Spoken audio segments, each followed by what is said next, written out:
Welcome back to Andy Con Trains and welcome back to the HO layout. It's been a while since I've updated. I have been busy down here, just haven't posted many videos besides some run-bys. I'd like to thank everybody for returning to the channel, all the positive feedback, the new subscribers, and all the likes and comments. I'll get started with showing my latest, big project was this Walters Hardwood Furniture Company. This is what this build it started out as a kit. Intentionally bought this kit because of the size. It was approximately 11 by 12. And when you look to make the building flat, you get 40 inches of coverage out of this kit. And I like the height as well. So if you're taking a picture or video at track height, you see most of the building and very little of the sky.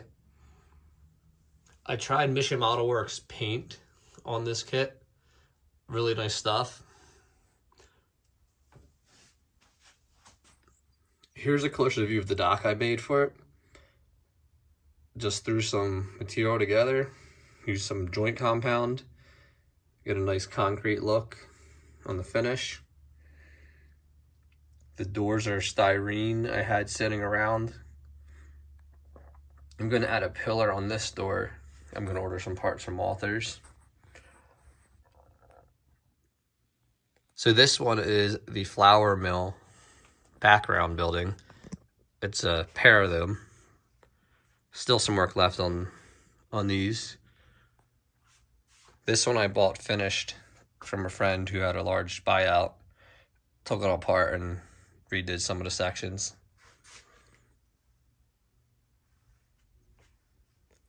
This also came from my friend. It was already done. I cleaned it up some. That's gonna end up going there. Needs work still. And I've always liked this building, the Walters Water Street Terminal. So I finally bought it and there's a place for it. Over here, I'll be making an incline going up there. Not sure what I'm gonna do in that corner. It's kind of a tight space back there. So it might just be a mountain, nothing fancy, maybe a little town. That tunnel portal's just kind of there. I had an idea I was gonna use over there and scratched it.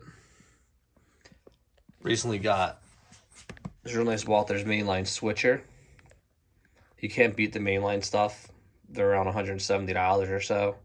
Come with an ESU decoder. Nothing real fancy like the Looksound 5. But it gets the job done and it's very priced friendly. A roundhouse hopper car. Another mainline flat car with the bulkheads on the end. This is the fuel depot. It's not gonna stay there. I moved it from where it previously was in case anybody's wondering why that's up there.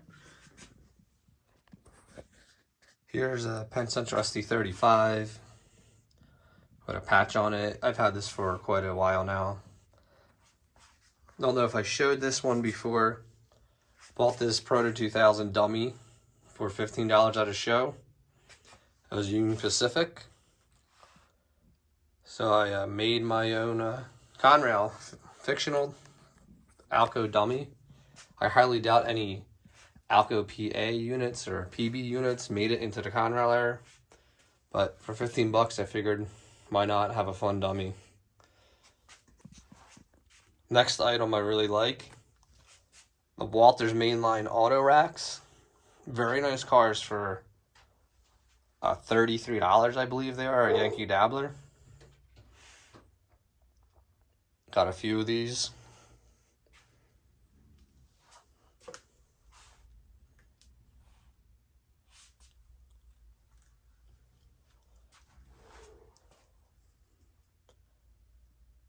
The yard area is kind of empty. I've been working on this area and moved a lot of trains out of the way. Give you a little overview.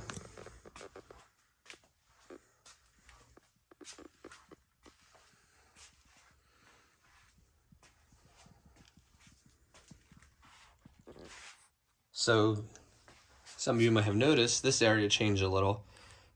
This was going to be an engine terminal. And I decided I'm going to change my mind about that. Break it up a little. Keep it a little more simple. What's good is I had this little depot already built on the industrial park, kind of just sitting at a place, and it worked out here. I bought these houses at a train show quite a while back. Finally decided to put those together. The white tape is going to represent where there's going to be a road.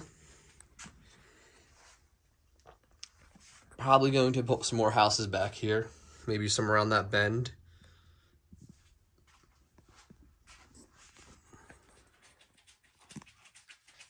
Another thing I've recently done is updated my shop area.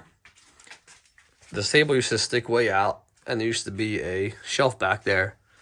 Reorganized a lot of stuff. My wife is super organized and always helps me get more organized. There's another reason why I rearranged the shop, which will be discussed in the future in another video.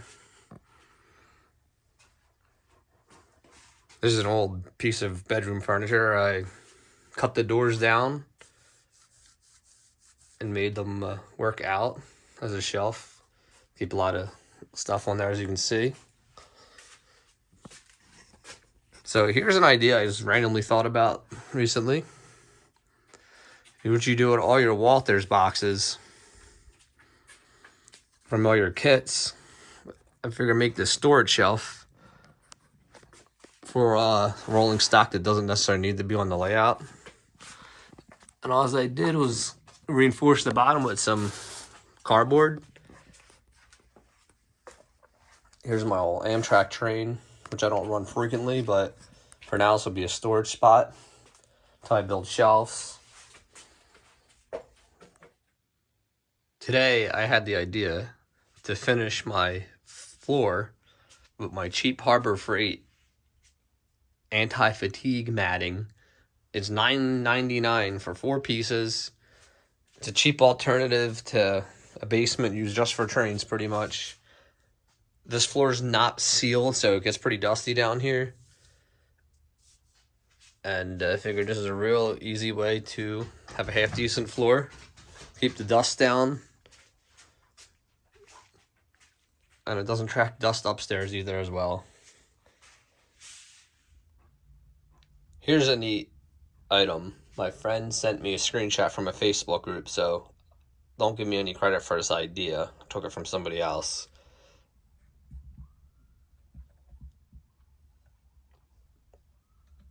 It's a computer board holder.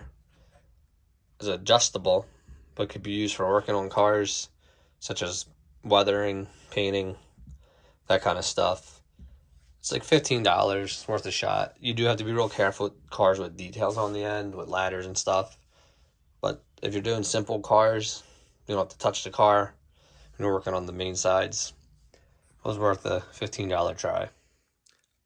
Over here, nothing much has really changed. I did recently touch up and repaint some of the company houses.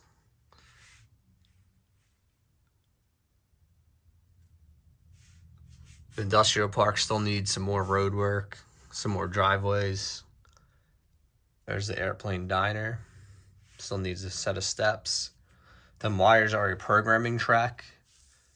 It's just kind of temporary clips for now till I know exactly where I'm going to place my ESU main control. This road is going to continue across here, connect over to this side of town.